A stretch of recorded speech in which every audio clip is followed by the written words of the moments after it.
Hey guys, welcome back to our channel. Guys, మన channel cricket సంబంధించిన ప్రతి చిన్న అప్డేట్ మన ఛానల్లో రెగ్యులర్ వస్తుంటాయి. అండ్ అది ఇంకా రానున్న ఇంగ్లాండ్ టూర్ అప్డేట్స్ కానీ ఇక తర్వాత జరిగే ప్రతి చిన్న క్రికెట్ అప్డేట్ మన ఛానల్లో రెగ్యులర్ వస్తుంటాయి. సో గైస్, ఖచ్చితంగా సబ్స్క్రైబ్ చేసుకోండి మన ఛానల్ని అండ్ పక్కన బెల్ని యాక్టివేట్ చేసుకోండి. అండ్ అది ఇంకా మన వీడియోని లైక్ చెప్తే గైస్ వెంటనే లైక్ చేయండి. లైక్ చేస్తే మన వీడియో మార్కెట్కి ఫాస్ట్ రీచ్ అవుతుంది.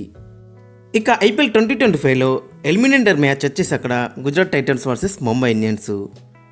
మరి ఈ సీజన్లో రెండు టీంలు చూసుకుంటే రెండు టీంల్లో గుజరాత్ టైటన్స్ చాలా కన్సిస్టెంట్గా రాణించింది ఫస్ట్ మ్యాచ్ కాంచెల్లి. బట్ ముంబై ఇండియన్స్ ఇనిషియల్గా ఫస్ట్ 4 మ్యాచెస్లో కొంచెం డిసప్పాయింట్ చేసినాయని తర్వాత వరుసగా మ్యాచెస్ అయితే గెలుచుకుంటూ వచ్చిళ్ళు. లాస్ట్ మ్యాచ్ అయితే ఓడిపోయారు.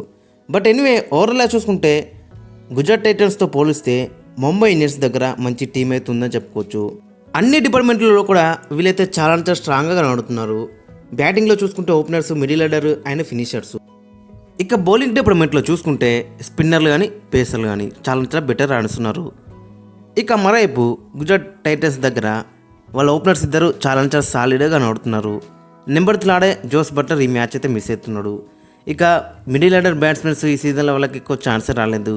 ఇక బౌలింగ్ విషయానికైతే బౌలింగ్ లాస్ట్ ఫ్యూ మ్యాచెస్లో 2 మెన్ రన్స్ అయితే లీక్ చేస్తున్నారు. సో కాబట్టి మరి కొంచెం ప్రాబ్లం అయితే కనబడుతుంది వీళ్ళ కాంబినేషన్లో అయితే. ఇక ఈ మ్యాచ్ వచ్చేసి ఇక్కడ ముల్లన్పూర్లో జరగబోతుంది. ఇక్కడ మరి నెంబర్ ఆఫ్ పిచ్చెస్ అయితే ఉంటాయి. బ్లాక్ సెల్ వికెట్ అయితే ఖచ్చితంగా లో స్కోరింగ్ మ్యాచ్ అయితే చూస్తాం. అదే కొంచెం రెడ్ సెల్ వికెట్ అయితే ఖచ్చితంగా హై స్కోరింగ్ మ్యాచ్ చూసే అవకాశం అయితే మనకు కనబడుతుంది. ఇప్పటి వరకు ఇక్కడ మొత్తం 9 మ్యాచ్లు జరిగితే అందులో ఫస్ట్ బ్యాటింగ్ చేసిన టీం 5 సార్లు గెలిచింది. సెకండ్ బ్యాటింగ్ చేసిన టీం 4 సార్లు అయితే గెలిచింది. ఒక మ్యాచ్ నో రిజల్ట్గా ముగిసింది. యావరేజ్ ఫస్ట్ ఇన్నింగ్స్ స్కోర్ చూసుకుంటే 174, హైయెస్ట్ టీమ్ టోటల్ వచ్చేసి 219 అండ్ హైయెస్ట్ సక్సెస్ఫుల్ చేసి వచ్చేసి 174.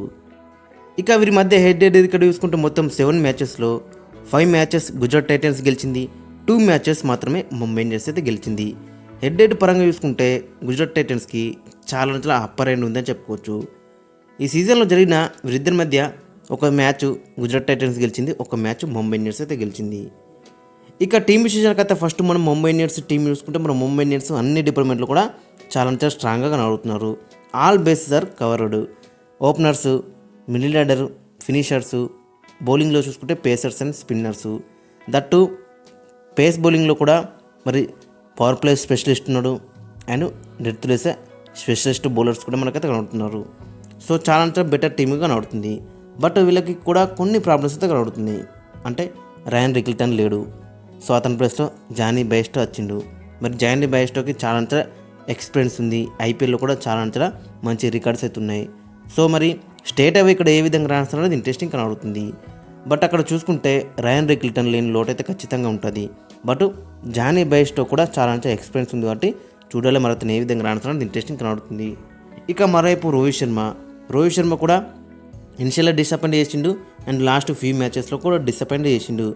బట్ మిడిల్ ఆఫ్ ది టోర్నమెంట్లో కొన్ని మ్యాచెస్లో అయితే మంచి రన్స్ అయితే స్కోర్ చేసిండు. సో ఇక్కడ మరి ఏ విధంగా రాణిస్తున్నాడు ఇంట్రెస్టింగ్ కనబడుతుంది. ఖచ్చితంగా రోహిత్ శర్మ దగ్గర పెద్ద నాకైతే మనమైతే ఎక్స్పర్ట్ అయితే ఎత్తున్నాం. ఇక తర్వాత సూర్యకుమార్ యాదవ్ రికార్డ్ ఏంటంటే ఈ సీజన్లో 14 మ్యాచ్లు అయితే 14 మ్యాచ్ లీగ్ మ్యాచ్ల్లో 25 రన్స్ అయితే కొట్టిండు. మినిమం 25 రన్స్ అయితే స్కోర్ చేసిండు. సో కాబట్టి చాలా రెడ్ హాట్ ఫామ్లో అయితే ఉన్నాడని చెప్పుకోవచ్చు. మరి ఈ మ్యాచ్ ఏ విధంగా రాణిస్తున్నది ఇంట్రెస్టింగ్ కనబడుతుంది. ఇక తర్వాత నెంబర్ 4లో తిలక్ వర్మ ఆడే ఛాన్స్ అయితే ఎక్కువ కనబడుతుంది. మరి తిలక్ వర్మ ఈ సీజన్లో చూసుకుంటే నెంబర్ 3 ఆడిండు, 4లో ఆడిండు, 5లో ఆడిండు. బట్ నెంబర్ 3 ఆడినప్పుడు మంచి స్కోర్స్ కనబడ్డాయి అండ్ నెంబర్ 4లో ఆడినప్పుడు మంచి స్కోర్స్ అయితే కనబడ్డాయి. ఇక్కడ విల్ జాక్స్ లేడు కాబట్టి ఖచ్చితంగా నెంబర్ 3లో ఆర్ నెంబర్ 4లో ఆడే ఛాన్స్ అయితే ఎక్కువ కనబడుతుంది తిలక్ వర్మ. ఇక నెంబర్ 5లో అక్కడ మనం చూసుకుంటే చరిత్ అసలంక ఆడే ఛాన్స్ అయితే ఎక్కువ కనబడుతుంది.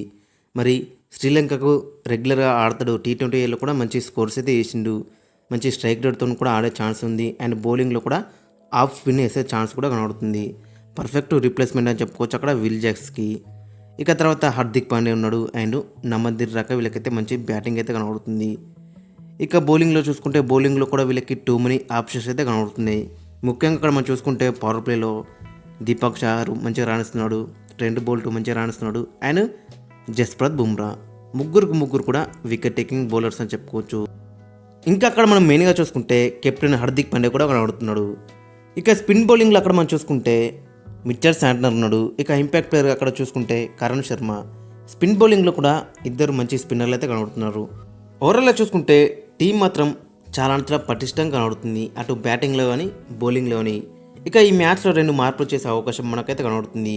అక్కడ Charith Asalanka and Jonny Bairstow in place of Ryan Rickelton and Will Jacks. ఒకసారి వీళ్ళ యొక్క ప్లేయింగ్లో అక్కడ మనం చూసుకుంటే ఓపెనర్స్ వచ్చేసి Rohit Sharma and Jonny Bairstow, 3లో సూర్యకుమార్ యాదవ్, 4లో తిలక్ వర్మ, 5లో చరిత్ అసాలంక, 6లో హార్దిక్ పాండ్యా, 7లో నమందీర్, 8లో మిచ్చర్ శాంట్నర్, 9లో దీపక్ చహర్, 10లో ట్రెంట్ బోల్ట్, 11లో జస్ప్రీత్ బుమ్రా, ఇంపాక్ట్ ప్లేయర్గా కరణ్ శర్మ. ఓవరాల్ టీం చూసుకుంటే మాత్రం చాలా డెడ్లీగా మనకైతే కనబడుతుంది. ఇక మరేపు గుజరాత్ టైటన్స్. మరి గుజరాత్ టైటన్స్ కూడా ఈ సీజన్లో చూసుకుంటే చాలా కన్సిస్టెంట్గా రాణించింది. బట్ ఆ కన్సిస్టెంట్ రాణించిన మ్యాచెస్లో ప్రతిసారి కూడా వాళ్ళ టాప్ 3 మంచిగా రాణించింది. బట్ లాస్ట్ మ్యాచ్లో మనం చూసినాక టాప్ 3 కొలాప్స్ అయింది. మొత్తం అక్కడ మిడిల్ ఆర్డర్ పైన ప్రెజర్ అయితే పడ్డది, వాళ్ళైతే రాణించలేకపోయారు. చెన్నై సూపర్ కింగ్స్ ఎగెనిస్ట్గా చాలా డిసప్పాయింట్ పర్ఫార్మెన్స్ అయితే మనకైతే కనబడ్డది. సో మరి ఈ మ్యాచ్లో ఏ విధంగా కంబ్యాక్ చేస్తున్నారో ఇంట్రెస్టింగ్ కనబడుతుంది. ఆ మ్యాచ్ ఓటమి కారణం వల్లనే వీళ్ళకైతే టాప్ 2 ప్లేస్ అయితే కోల్పోయారు. లేదంటే వీళ్ళు టాప్ 1లో ఆ టాప్ 2లో ఉండే టీం అని చెప్పుకోవచ్చు. ఆ విధంగా అయితే వీళ్ళైతే పర్ఫార్మ్ చేసిల్లు ఈ సీజన్లో. బట్ లాస్ట్ మ్యాచ్లో మనం చూసినాక ఏ విధంగా డిసప్పాయింట్మెంట్ చేసిల్లో. ఇక మరి దాని నుంచి ఏ విధంగా బయటపడతారనేది ఇంట్రెస్టింగ్ కనబడుతుంది. దట్టు ఈ మ్యాచ్లో అక్కడ చూసుకుంటే జోస్ బట్లర్ కూడా లేడు, మరి కుశల్ మెండిస్ వచ్చిండు. కుశల్ మెండిస్ ఏ విధంగా రాణిస్తారనేది ఇంట్రెస్టింగ్ కనబడుతుంది. బిగ్గెస్ట్ ప్రాబ్లమ్ అని చెప్పుకోవచ్చు వీళ్ళకి. జోస్ బట్లర్ లేని లోటు ఖచ్చితంగా ఈ మ్యాచ్లో అయితే ఉంటుంది. మరి కుశల్ మెండిస్ ఏ విధంగా రాణిస్తారనేది ఇంట్రెస్టింగ్ కనబడుతుంది. మెయిన్గా చూసుకుంటే వీళ్ళకి శుభ్మన్ గిల్ అండ్ సాయి సుదర్శనే బ్యాటింగ్లో మెయిన్ ప్లేయర్స్ లెక్క కనబడుతున్నారు. ఇక తర్వాత కుశల్ మెండిస్ ఏ విధంగా రాణిస్తారనేది ఇంట్రెస్టింగ్ కనబడుతుంది. ఇక తర్వాత అక్కడ చూసుకుంటే షర్ఫన్ రూతర్ఫర్డ్ ఉన్నాడు, షారూక్ ఖాన్, రాహుల్ తివాటియా. మరి వీళ్ళ దగ్గర నుంచి ఎలాంటి పర్ఫార్మెన్స్ వస్తుందనేది ఇంట్రెస్టింగ్ కనబడుతుంది. ఓవరాల్గా చూసుకుంటే గుజరాత్ టైటన్స్ బ్యాటింగ్ లైనప్లో బిగ్గెస్ట్ ప్రాబ్లం ఉందని చెప్పుకోవచ్చు. మరి చూడాలి మరి ఏ విధంగా వీళ్ళు కంబ్యాక్ చేస్తారనేది ఇంట్రెస్టింగ్ కనబడుతుంది. ఇక తర్వాత వీళ్ళ బౌలింగ్ అటాక్ కూడా టూ మచ్ రన్స్ అయితే లీక్ చేస్తుంది. గత ఫ్యూ మ్యాచ్ నుంచి చూసుకుంటే లాస్ట్ 3 మ్యాచ్ల నుంచి చూసుకుంటే చాలా రన్స్ అయితే లీక్ చేస్తున్నారు. సో మరి ఈ మ్యాచ్లో వీళ్ళ బౌలింగ్ అటాక్ కూడా ఏ విధంగా కంబ్యాక్ చేస్తున్నారో అది ఇంట్రెస్టింగ్ కనబడుతుంది. మెయిన్గా చూసుకుంటే మహమ్మద్ సిరాజ్ వికెట్లు అయితే తీస్తలేడు పవర్ ప్లేలో. తర్వాత డెత్లో కూడా 2 మెనీ రన్స్ అయితే వెళ్తున్నాయి. ఓన్లీ 1 బౌలర్ వచ్చేసి ప్రసిద్ధ్ కృష్ణ చాలా బెటర్ రాణిస్తున్నాడు కన్సిస్టెంట్గా. ఫస్ట్ మ్యాచ్ కాంచాలి లాస్ట్ మ్యాచ్ దాకా ప్రసిద్ధ్ కృష్ణ కూడా చాలా బెటర్ పర్ఫార్మెన్స్ అయితే చేస్తున్నాడు. ఇక స్పిన్ డిపార్ట్మెంట్లో రషీద్ ఖాన్ డిజాస్టర్ సీజన్ అని చెప్పుకోవచ్చు. బట్ ఈ మ్యాచ్లో గిట్ట ఒక మంచి స్పెల్ వేస్తే మాత్రం ఖచ్చితంగా చాలా ఇంట్రెస్టింగ్ అయితే ఉంటుంది. చూడాలి మరి ఏ విధంగా రాణిస్తున్నారో అది ఇంట్రెస్టింగ్ కనబడుతుంది. ఇక ఫైనల్ లెవెల్ యొక్క ప్లేయింగ్లో మనం చూసుకుంటే శుభ్మన్ గిల్, సాయి సుదర్శన్ ఓపెనింగ్లో బరిలోకి దిగుతారు. 3లో కుశల్ మెండిస్, 4లో షర్ఫన్ రూతర్ఫర్డ్, 5లో షారూక్ ఖాన్, 6లో రాహుల్ తెవాటియా, 7లో రషీద్ ఖాన్, 8లో ఆర్ సాయి కిషోర్, 9లో గిరాల్ కోయట్జే, 10లో మొహమ్మద్ సిరాజ్, 11లో ప్రసిద్ధ్ కృష్ణ, ఇంపాక్ట్ ప్లేయర్గా Ishant Sharma in place of Arshad Khan. ఓవరాల్గా చూసుకుంటే టీం చాలా బెటర్ కనబడుతున్నప్పుడు కూడా మరి అక్కడ మిడిల్ ఆర్డర్ బ్యాటింగ్లో కొంచెం ప్రాబ్లం అయితే కనబడుతుంది. మరి దాన్ని ఏ విధంగా వీళ్ళు రెక్టిఫై చేసుకుంటారో అది ఇంట్రెస్టింగ్ కనబడుతుంది. ఓపెనర్స్ ఇద్దరు గిట్ట మంచి స్టార్ట్ అందిస్తే మాత్రం చాలా బెటర్ అయితే ఉంటుంది వీళ్ళకి. ఇక మరేపు ముంబై ఇండియన్స్ మాత్రం చాలా పటిష్టంగా కనబడుతుంది. ఆల్ 3 డిపార్ట్మెంట్స్లో వీళ్ళైతే చాలా పటిష్టంగా కనబడుతున్నారు. సో కాబట్టి చాలా ఇంట్రెస్టింగ్ ఉండబోతుంది. ఫ్రెండ్స్ మరి మీకు ఒపీనియన్ అయితే కింద కామెంట్స్లో అయితే మెన్షన్ చేయండి. మరి ఏ టీం గెలుస్తుంది అండ్ మీ యొక్క ప్లేయింగ్ లైన్ కూడా కింద కామెంట్స్లో అయితే మెన్షన్ చేయండి.